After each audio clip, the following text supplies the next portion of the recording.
आज अपन जानेंगे भारत को रत्न गरबा क्यों कहते हैं। तो इस भारत में जितने भी तीर्थंकर का जन्म हुआ है, उनके जन्म से 6 महीने पहले, अर्थात गर्भ से 6 महीने पहले कुबेर ने रत्नों की वर्षा की और जन्म जब तक नहीं हुआ तब तक रत्नों की वर्षा चलती रही।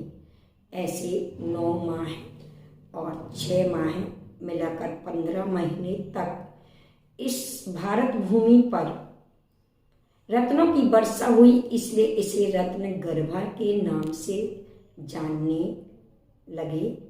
आइए हम इस भारत भूमि पर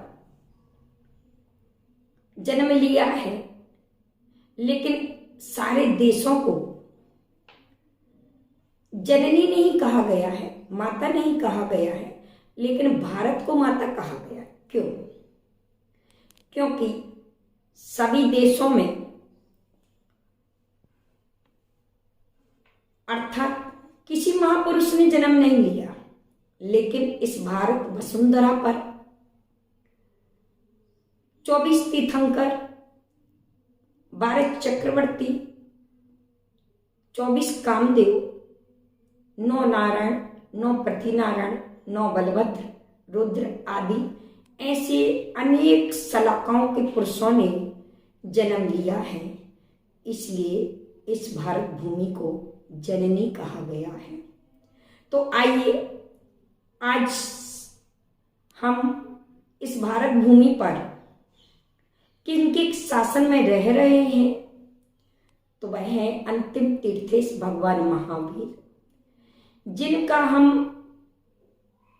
चैत शुक्ला त्रयोदशी को जन्म कल्याणक मनाने जा रहे हैं।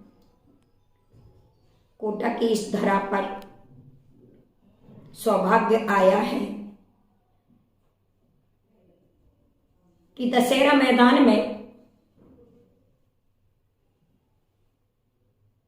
आज हम सभी भगवान महावीर का 2622वां जन्म कल्याणक मनाने जा रहे हैं। भगवान महावीर का संदेश था जियो और जीने दो। तो आइए भारत में रहने वाले भारतवासियों,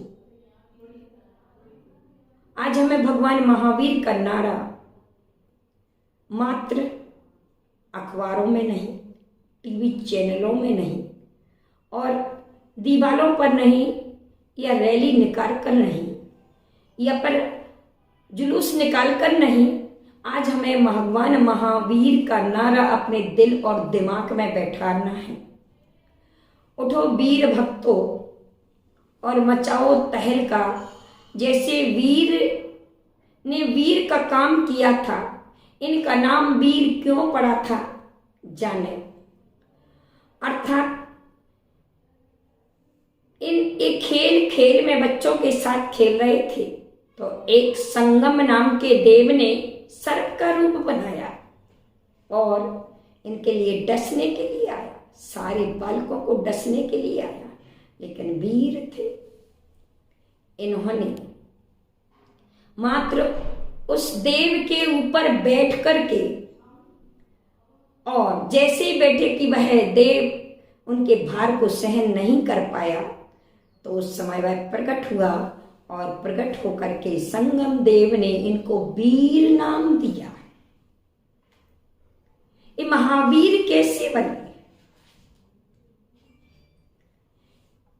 एक हाथी अपने मदोन्मत्त स्थिति में घूम रहा था और सबको दहाड़ता हुआ, सबको ध्वंस करता हुआ निकल रहा था कि इतने में वर्धमान उस हाथी के सामने गए कि उसका मंदोन्मत्तपना खत्म हुआ और वह अपने प्रकट हुआ। उस समय देवों ने उनका नाम अतिवीर दिया महावीर नाम दिया।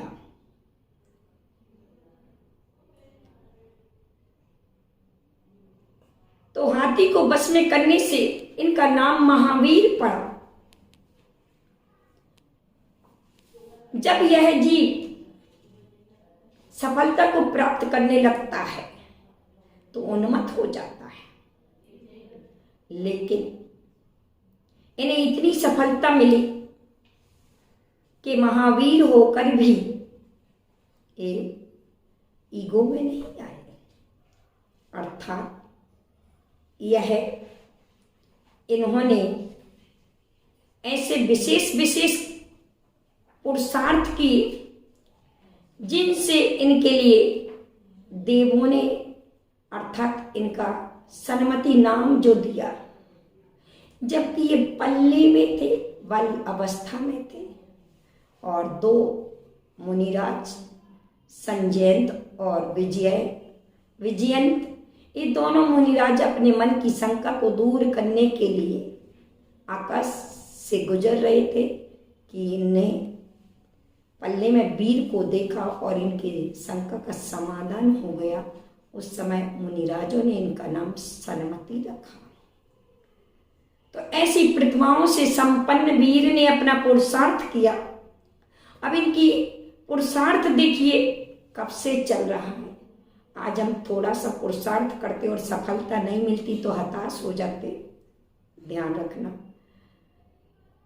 असफलता इंसान को तोड़ देती है लेकिन एक नया मोड़ देती है। जो जी जान से करते हैं पुरुषार्थ, वो एक ना एक दिन असफलता उनको छोड़ देती है। तो आइए आज अपन वीर से यही देखें कि इन वीर ने कैसे वीर पद पाया, कैसे वर्धमान बन गए, कैसे महावीर और सन्मति अतिवीर बन गए। इनकी शुरुआत सुनेंगे। विदेह क्षेत्र में एक मधु नाम का वन है, वहां पर एक पुरुरवा भील था। वह अपनी पत्नी के साथ शिकार के लिए गया और एक वृक्ष के नीचे देखते क्या किसी मुनिराज को देखा जिनका नाम था सागर सेन। और यह धनुष बाण से उस सागर सेन पर बाण चलाने लगा। इतने में उसकी पत्नी ने हाथ रोक करके और पत्नी ने कहा, नहीं ये बाबा हैं, इन पर अपन बाण नहीं चलाते। तो पत्नी के कहने पर पुरुरवा भील ने बाण नहीं चलाया और जाकर देखा और मुनिराज पाए। मुनिराज के चरणों में जाकर के कहने लगा कि हमें भी कुछ ना कुछ उपाय दो। तो उस समय इन्होंने मात्र एक कौवा का मांस त्याग किया था और उसके प्रभाव से आगे बढ़कर के वह पुरुरवा भी देवगति पहुंचा। और देवगति में जाकर के फिर वहां पर उसने जब व्रतों का पालन प्रभाव देखा, वहां से आकर के फिर भरत चक्रवर्ती का पुत्र मारीच बना और मारीच के पद में आकर के आदिनाथ भगवान के साथ दीक्षा लेकर के समूसरण में बैठा। और जब समूसरण में बैठा तो भरत चक्रवर्ती ने प्रश्न किया ऋषभ देव से कि आपके समान कोई तीर्थंकर है क्या इस समूसरण में। तो दिव्य देशना में कहता है कि हाँ, मारीच है जो 10वें भाव में तीर्थंकर बनेगा। इतना सा सुनते ही कि मैं तीर्थंकर हूं तो मैं किसी के समूषण में क्यों बैठूं, मेरा स्वयं का समूषण। देखिए हल्का सम्मान 10 भाव खराब कर गया और वह वहां से उतर करके 363 मत चलाए। ऐसे मतों को चलाने से आज तक जो मत चल रहे, और भगवान महावीर ने तो अपनी मति सुधार ली, लेकिन मत अपने अपने दिलों में बैठ गए। तो यह वह मारीच पुरुला भील की पर्याय में था। तब तो त्याग से मारीच बन गया, भरत चक्रवर्ती का पुत्र बन गया। लेकिन वही मारीच मुनि पद से उतर करके फिर 363 में चला करके असंख्यात भवों तक भटकता रहा। अंत में शेर की पर्याय में अनिंजय और अमित जय मुनि चारण रिद्धि मुनिराज को देखा और शेर के लिए संबोधन दिया दोनों मुनिराजों ने, और उनका संबोधन सुन करके मांस का त्याग किया, अष्टमूल गुणों का पालन किया और उस पालन करके फिर देवगति गया।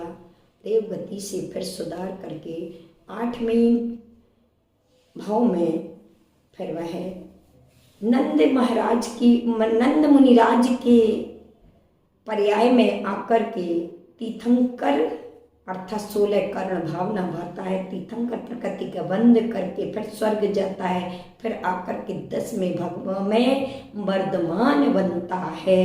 जिनका जन्म कल्याणक आज हम सब इस कोटावासी क्या देश देशांतरों में आज अपन मना रहे हैं। अंतिम तीर्थेश हैं, 24वें तीर्थंकर महावीर हैं। ऐसे महावीर का कुछ अंशों में हमने वर्णन सुना है।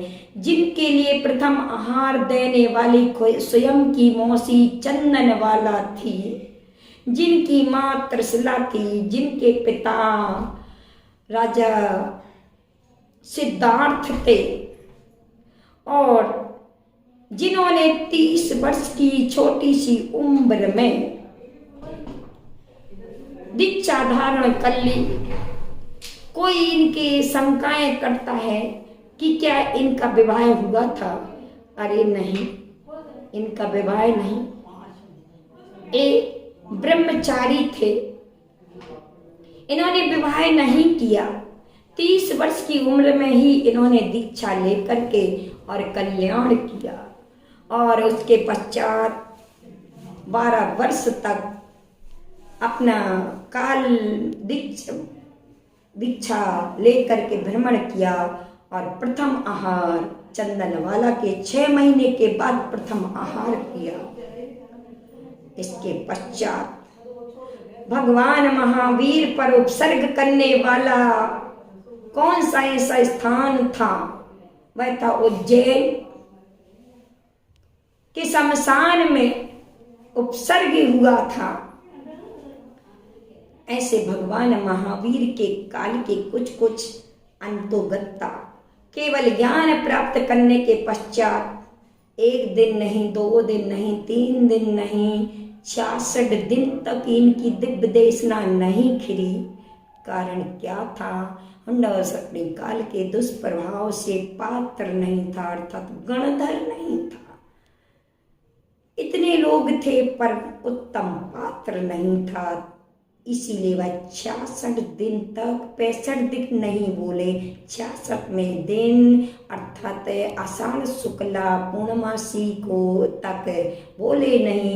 और उसके बाद श्रावण कृष्णा एकम के दिन यह उनकी प्रथम दिव्य देशना राजगृही क्षेत्र पर खिरी थी। इस प्रकार से भगवान महावीर का आज जो हम जन्म कल्याणक मना रहे हैं, तो आइए पवित्र आत्माओं, हम में भी वह महावीर बनने की ताकत है। हम भी वर्धमान बन सकते हैं। इस वर्तमान को वर्धमान बनाना है, तो आइए वर्धमान की तरह हम भी अपने उनके संदेश को अपने जीवन में उतारें। उनका संदेश था जियो और जीने दे। तो आज इस अवसर पर भगवान महावीर का संदेश है जियो और जीने दो का नारा नहीं। आज इस जियो और जीने दो के संदेश को अपने जीवन में अवतरित करें, क्योंकि जो महत्व भारत में गंगा का है, वही महत्व हमारे जीवन में अहिंसा का है। अहिंसा भारत की प्रतिष्ठा है, तो हम सबकी क्या है? भारत की प्रतिष्ठा है, शान है, तो हम सबके जीवन की जान है। जब तक भारत में गंगा है तब तक भारत चंगा है। जिस दिन भारत से गंगा उठ गई उस दिन समझ लेना भारत नंगा और भिखमंगा हो जाएगा। इसी प्रकार से जब तक हमारे जीवन में अहिंसा है तब तक हमारा जीवन है, और जिस दिन हमारे जीवन से यदि अहिंसा उठ गई, दया उठ गई, करुणा उठ गई, उस दिन समझना हमारा जीवन नंगा और भिखमंगा हो जाएगा। तो आज ये हम सभी 2522वां जो जन्म कल्याणक मना रहे हैं, उस जन्म कल्याणक के अवसर पर आप जो प्रतियोगिता भर रहे हैं, उस प्रतियोगिता में सबसे पहले हम भगवान के जीवन की कुछ झलकियां नहीं, कुछ आचरण अपने जीवन में अवतरित करें और भगवान महावीर को इस प्रतियोगिता के माध्यम से समझें और दूसरों को समझाएं। ऐसी भावनाओं के साथ आप सभी को मेरा शुभाशीष शुभाशीष शुभाशीष।